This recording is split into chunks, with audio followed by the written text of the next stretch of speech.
Hello mga Mars, welcome sa aking channel. For today's video, magluluto ako ng sotanghon gisado with a twist dahil may ilalagay akong special ingredients, kakaibang ingredients.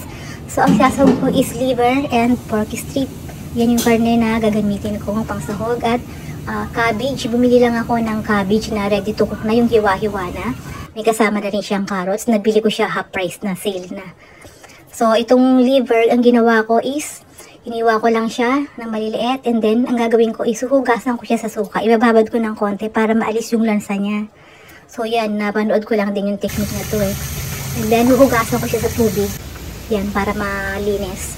So ang gagawin is igigisa lang natin yan. So dito sa kawali, naglagay lang ako ng olive oil, and then ng minced garlic and white onion. White onion kasi yan lang available. Mas maganda sana kung red onion. Yan, gisa lang hanggang mag-brown.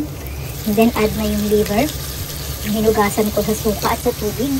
I-brown lang natin yan. Gusto ko yung brown na brown para lutong-luto. And then pag nag-brown na yan, i-add natin yung pork strip. Mix lang natin siya lutuin, igisa hanggang sa maluto. Then add ng salt and pepper. So igisa lang natin siya hanggang lutong-luto para hindi siya malansa. And then nag-add ako ng garlic salt powder, pangpalasa. Masarap tong pangpalasa sa mga lutuin. So nabibili namin siya sa may Costco. Para din siyang yung ginisa mix na style. So yan, gisa lang hanggang maluto yung mga karne at mag-brown. And then lagyan natin siya ng tubig. And then naglagay ako ng kaunti lang na toyo. So papakuluan ko lang yan hanggang sa maluto, kumulo. Tapos tatakpan ko lang siya. Kapag kumulo na yan, saka ko ilalagay yung pansit bihon. So yan.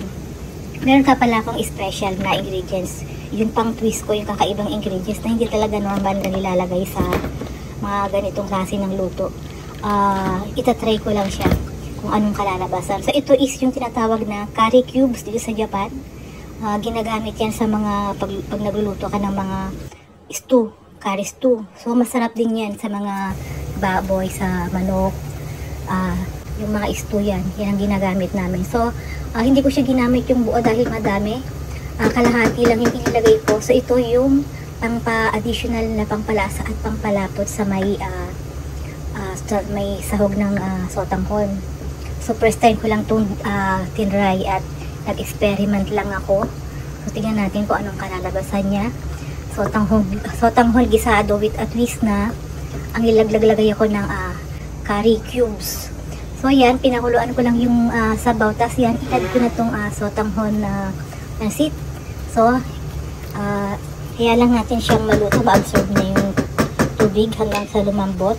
Takpan lang natin ng konti para ma-absorb na yung tubig. Yung pagluto na siya yan, halu-haluin lang natin. Saka natin ilagay yung mga gulay. Hindi ko siya sinama sa pag-isa kasi malalanta. Mas maganda ito is later na, after na, para hindi siya ganun kalanta. Dahil madali lang naman maluto din itong mga gulay na to eh. So after na yan, after ko na siya nilagay. Pagtapos niyan, konting luto lang, gisa, okay na yan. So ito na ang ating pansit,